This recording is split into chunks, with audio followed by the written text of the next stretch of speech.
Nalia was a quiet woman, with kind eyes and strong hands. She lived in Kisumu, in a small house with peeling paint and a crooked fence. Life hadn't always been hard.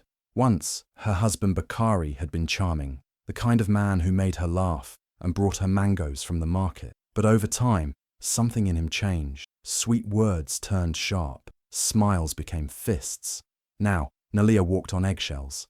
She flinched when the door creaked open, never knowing what mood Bakari would be in. The house wasn't a home anymore. It was a place where fear sat in every corner, behind the curtain, under the bed, even in the silence between words. Their son, Jabari, was just 6, a bright-eyed boy who used to love drawing with crayons and asking endless questions. But lately, he had stopped talking much. Whenever the shouting started, he would crawl behind the couch and hug his knees, his small body trembling. He didn't scream, he didn't cry, he just watched and remembered. His wide, innocent eyes saw everything. His mother's tears, the slap that made her fall, the way she wiped her blood with the edge of her dress and whispered, "It's okay, baby." But it wasn't okay. Nalia thought her silence was protecting Jabari, but in truth, her quiet suffering was shaping his little heart in ways she didn't yet understand. Behind that couch, a child was learning what fear looked like, and it was wearing his father's face. At first, Nalia thought Bakari's love was just deep, the kind that wanted her all to himself. He would say things like, "Why do you need to visit your sister again? I'm your family now." Or, "Your mother never liked me anyway." Slowly, her world began to shrink. Phone calls to her parents became rare. Visits home stopped completely. Friends who used to check in gave up when she never showed up or answered. She didn't even notice it happening at first. But one day, she looked around and realized she had no one left but Bakari. Then came the money. Bakari said she didn't need to work, that he'd take care of everything. But soon, she had to ask for money just to buy pads, soap, or sugar. And when she did, he'd scoff, saying, "You burn money like water," or "You want to spend on useless things again?" Even the small dreams she once held, starting a sewing business, going back to school, he laughed at them. "Sewing," he'd say with a grin that wasn't kind. "Who would buy your crooked stitches?" Nalia said nothing. She told herself she was staying for Jabari. He needed both his parents, didn't he? She'd look at her son's sweet face at night and whisper a promise. One day, it will be better. Her silence became her shield. She smiled when needed, obeyed when expected. But her eyes told a different story. They carried a weight, like someone holding their breath too long underwater. Jabari was young, but not blind. He started to notice things. How his mother always looked over her shoulder before speaking. How her laughter had vanished. How she folded her hands tightly whenever his father entered the room. He watched how Bakari would speak kindly to strangers, even joke with neighbors, but turn cold the moment the door closed behind him. One day, Jabari asked, "Mama, are you happy?" Nalia smiled, but her eyes didn't. She just touched his cheek and said, "I'm okay."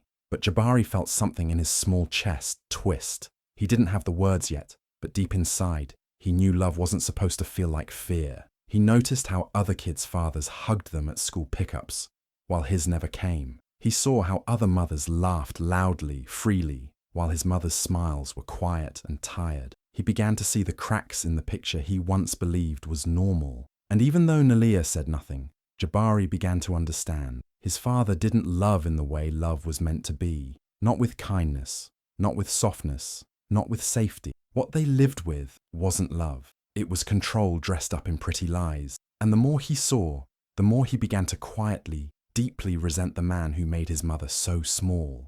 It was a normal evening, or at least what normal had become for Nalia. She moved quickly through the kitchen, trying to finish dinner before Bakari got home. Jabari sat at the small wooden table, drawing quietly, occasionally looking up at his mother with worried eyes. He always knew when something was about to go wrong. The air in the house would grow heavy, like a storm coming. Bakari came home later than usual. His footsteps were loud, his face already twisted with anger. Nalia felt her heart race. She placed the plate on the table, trying to keep her hands from shaking. "What is this?" he growled, staring at the food. "It's rice and stew," she said softly. "I just made it." He touched the plate and hissed. "It's cold." "I'm sorry," she whispered. "I'll warm it." But he didn't let her. In one quick move, his hand rose and slapped her across the face. Hard, The sound echoed through the room like a crack of thunder. Her head turned with the force, and she stumbled back, holding her cheek. And then, a scream. Not from her, from Jabari. A sharp, raw, heartbreaking scream that came from somewhere deep in his tiny chest. He had never screamed before. Not all the times he had watched, not all the nights he had heard her cry behind closed doors. But this time was different. He had seen it, all of it, and it broke something inside him. "Stop! Stop!" he shouted, running to his mother and clinging to her leg, his little body shaking with fear and fury. Bakari froze. For a second, the room went completely silent. Nalia knelt down and held Jabari, feeling his tears soak through her dress. She tried to soothe him, but he kept saying, "Don't let him hurt you again, Mama, please." And in that moment, something inside Nalia cracked open, not from pain, but from shame. Not because she had been hit, she had survived so many blows, but because her son had finally seen it with his own eyes. Her silence, all these years, had not protected him. It had taught him that love. Nalia had never felt more sure of anything. After that day, the slap, Jabari's scream, the fear in his little eyes, something inside her had changed. She couldn't let him grow up in a house filled with shouting and pain. She had to leave, for him, for herself. Late at night, while Bakari snored on the couch, she started planning. Quietly, she folded clothes into a small bag and hid it under the bed. She counted her coins and tucked them into the hem of her old skirt. She even wrapped Jabari's favorite toy car in a scarf. Every small act felt like a step toward freedom. But Bakari noticed. He always noticed. One morning, she went to grab her ID and found it gone. Her small stash of money vanished. When she tried to leave, the front door was locked from the outside. Bakari stood there, his face calm but cold. "You think you can just walk out? Take my son? Never." He looked at Jabari and smiled in a way that made her skin crawl. "I'll make sure you never see him again." Nalia felt the walls closing in. She sat on the edge of her bed that night, arms wrapped around Jabari, trying not to cry. Despair wrapped around her, like a heavy blanket. The escape she dreamed of felt impossible. How do you run when your wings are clipped, your hope stolen? But help came in the most unexpected way. Mama Kendi, their elderly neighbor, had seen and heard more than she ever let on. One afternoon, while hanging clothes on the line, she called Nalia over. Her voice was soft, careful. She slipped a small piece of paper into Nalia's hand and whispered, "Call them. Women's Help Center in Nairobi. They'll know what to do." Nalia stared at the numbers, her hands trembling. It was just ink on paper, but it felt like a lifeline. That night, when Bakari stepped out for drinks, she used a neighbor's phone and called the number. A kind woman answered. She didn't rush Nalia. She just listened. For the first time in years, someone listened. They told her they could help, with shelter, with safety, with starting over. Nalia didn't say much, but when she hung up, her eyes were wet. Not with sadness, with something else. Maybe hope. It was small at first, like a seed buried deep in the soil, but it was there, growing quietly. She looked at Jabari sleeping beside her and whispered, "We're going to get out, baby. I don't know when, but we will." And in the darkness of that trapped house, a mother began to believe that freedom was still possible. The night they left didn't feel real at first. It was 2 a.m. and the house was silent, except for the sound of Bakari snoring in the next room. Nalia sat on the edge of the bed, her heart pounding so hard she thought it might wake him. She looked at Jabari, who was already dressed, his small backpack slung over one shoulder. His eyes were wide, but he didn't ask any questions. He just nodded when she reached for his hand. Outside, the rain was pouring, soaking their clothes within seconds. Nalia wrapped a scarf around her head and pulled Jabari's hood over his tiny face. The street was empty, just puddles and darkness. Every shadow looked like Bakari. Every passing car made her heart race. They walked fast, not speaking, her grip on Jabari's hand growing tighter with every step. She didn't let go. She couldn't. At the corner, a motorbike passed, and Nalia froze, pulling Jabari close. But it was just a stranger speeding through the rain. Still, the fear sat heavy in her chest. She kept looking behind her, half expecting to see Bakari running after them, shouting, dragging them back. But no one came. The bus station was dimly lit and nearly empty. A few people sat under the shelter, wrapped in shawls. trying to stay dry. Nalia clutched the tickets she had hidden in her bra, her hands shaking. When the old bus finally arrived, she climbed aboard with Jabari and sat near the back, close to the window. She placed the backpack at their feet and pulled Jabari onto her lap, wrapping her arms around him like a shield. He didn't speak, but she felt him breathing fast. His tiny hands stayed wrapped around hers, holding on like he was the one protecting her now. He looked up and whispered, "Are we safe now, Mama?" She wanted to say yes. She wanted to promise it. But instead, she kissed the top of his head and said, "We're going to be." As the bus pulled out of Kisumu, every bump in the road felt like a jolt of fear. Nalia kept watching the rearview mirror, expecting headlights to follow, Bakari to appear out of nowhere. But the road stayed empty behind them, only rain and darkness. She didn't sleep. She couldn't. But she held Jabari close and listened to his slow breathing. And with every mile they left behind, something heavy began to lift from her shoulders. Not all at once, just enough to let her breathe a little easier. They didn't have much. Just a small bag, a few coins, and each other. But as Nairobi lights slowly appeared in the distance hours later, Nalia knew one thing. They were free. Scared, tired, wet, but free. And that was more than they'd had in a very long time. When the bus rolled into Nairobi, the city felt like another world. Loud, fast, unfamiliar. Nalia held Jabari's hand tightly, her eyes scanning every face, every corner, hearts still racing like they were being chased. But they weren't. They had made it. Somehow, they had made it. They went straight to the address the woman on the phone had given her. Dada Refuge Center. It was a small building tucked behind a church, with peeling paint but warm faces. A woman named Auntie Grace welcomed them with open arms and soft eyes. "You're safe here," she said, guiding them to a room with 2 beds and clean blankets. For the first time in years, Nalia slept without fear. Not deeply, not fully, but safely. The first days were hard. Everything was new. The noise, the people, the unfamiliar streets. Nalia had no job, no money, no idea what came next. But the women at the center helped her. They found her small cleaning work in town, offices, shops, even homes. It didn't pay much, but it was honest, and it gave her purpose. She woke up early, scrubbed floors, polished windows, and came home tired but proud. Each day she stood a little straighter. Jabari started school just a week after they arrived. A local primary nearby offered him a place, and the center helped with uniforms and books. On his first day, he clutched his notebook like a treasure, eyes wide with both fear and excitement. Nalia walked him to the gate and kissed his forehead, whispering, "Be brave." He nodded, but even then, he didn't smile much. He had changed. Jabari had always been a quiet boy, but now his silence felt deeper, older than his age.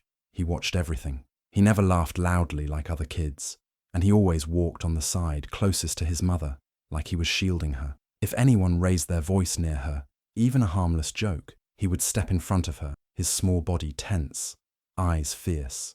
One afternoon, a man in the market bumped into Nalia and shouted something rude. Jabari stood tall and shouted back, "Don't talk to my mother like that." People stared.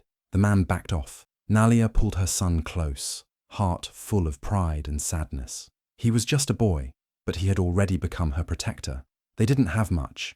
Second-hand clothes, shared meals, and long walks instead of bus rides. But Nalia found something she had lost long ago, dignity. And Jabari, though still quiet, grew stronger, sharper. He read every book he could find, asked questions late into the night, and listened carefully when adults spoke about justice, about right and wrong. He didn't say it out loud, but Nalia knew. Her son had made a promise to himself to never let anyone hurt her again. And in that tiny room at Dada Refuge, with broken hearts and healing hands, a new life quietly began to bloom.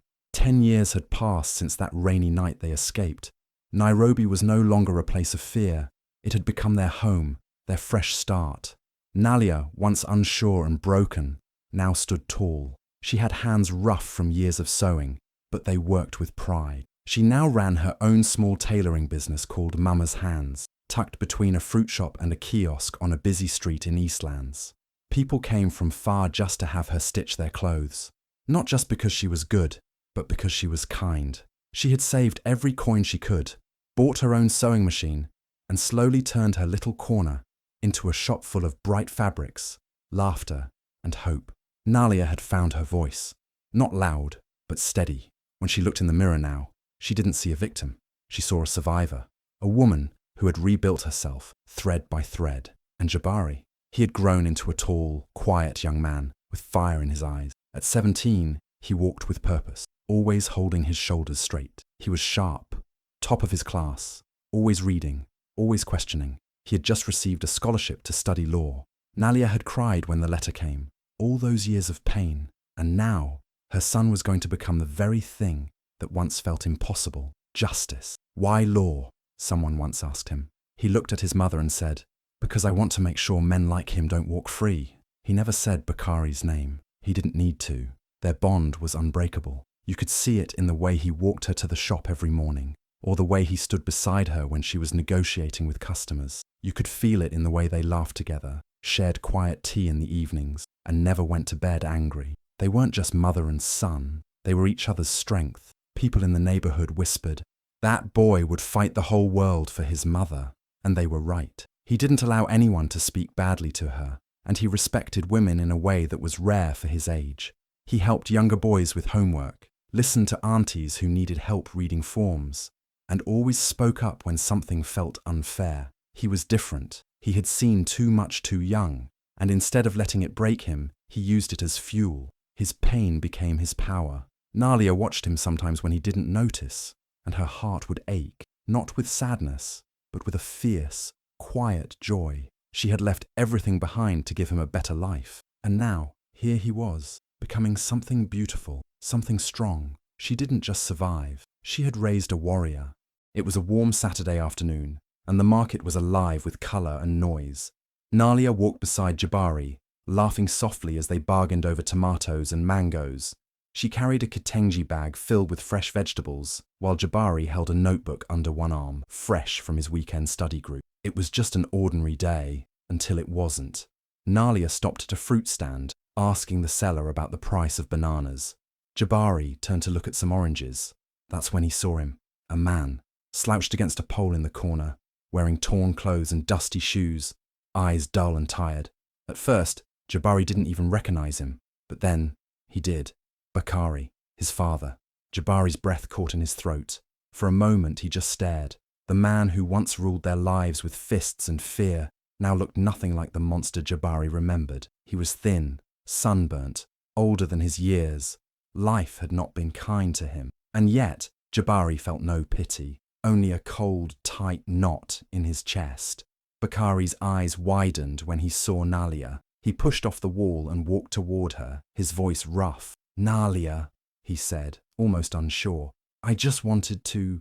He didn't get the chance to finish. Jabari stepped in between them, his body tall, steady, calm. His voice didn't shake. He looked his father in the eye, the same eyes that once terrified him as a child, and said, You lost your right to speak to her the day you raised your hand. The market went quiet.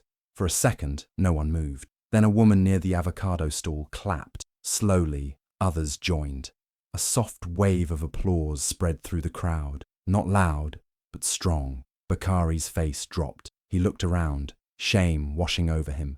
For the first time he had no power, no control, no voice. He turned and walked away, shoulders slumped, disappearing into the crowd like a ghost. Nalia hadn't said a word the entire time. She stood behind Jabari, her eyes full, not with tears, but something deeper, something she never thought she'd see. Her son standing tall, facing the man who had once made her small. She placed her hand gently on Jabari's shoulder. He turned and looked at her, his strong face softening. Are you okay, Mama? He asked. She nodded slowly. I am now. They didn't speak about it again. They didn't need to.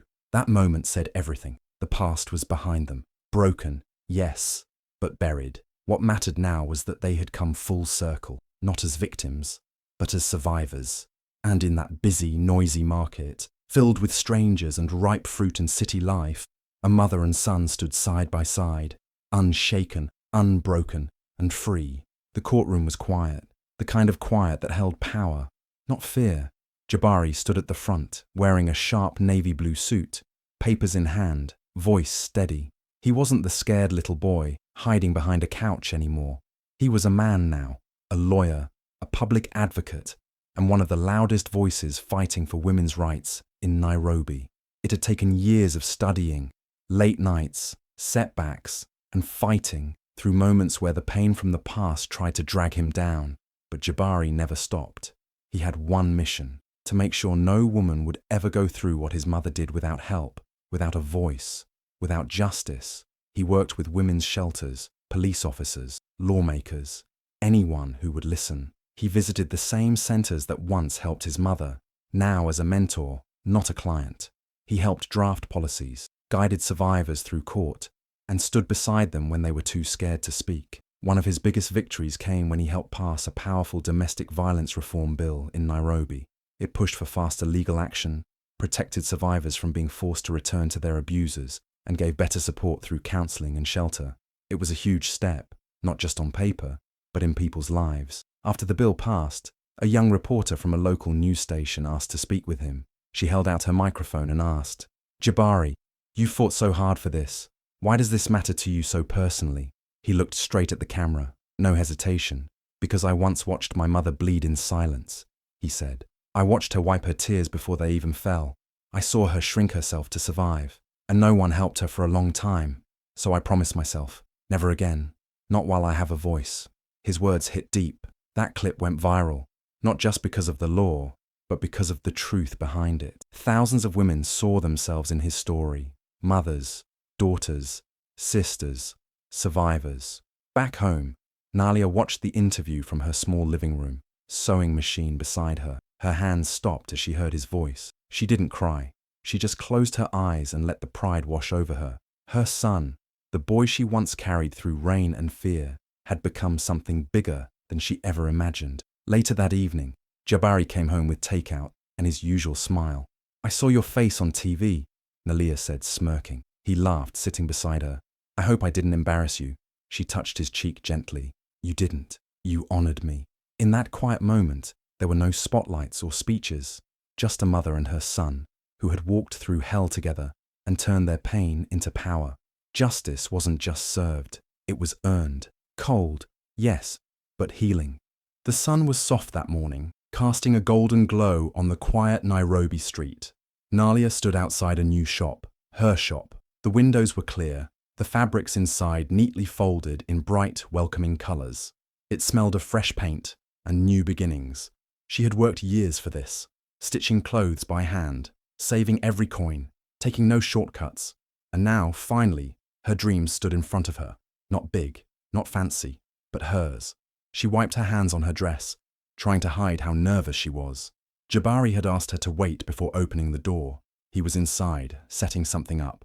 "Close your eyes, Mama," he had said, his voice full of excitement. When he called her in, she opened her eyes, and there it was. A sign above the door, hand-painted, bold and beautiful. "Mama Jabari Designs." For a moment, Nalia didn't move. Her hand flew to her mouth, her eyes filled with tears. Not the kind that come from pain, but from something deeper, from pride, from love, from survival. Jabari stood beside her, taller now, a man with purpose. "You gave up everything for me," he said softly. "This name, it's yours." She touched the sign like it was a crown, and in that moment, it was. She didn't just escape, she didn't just survive, she rose, and in her rising she raised a warrior.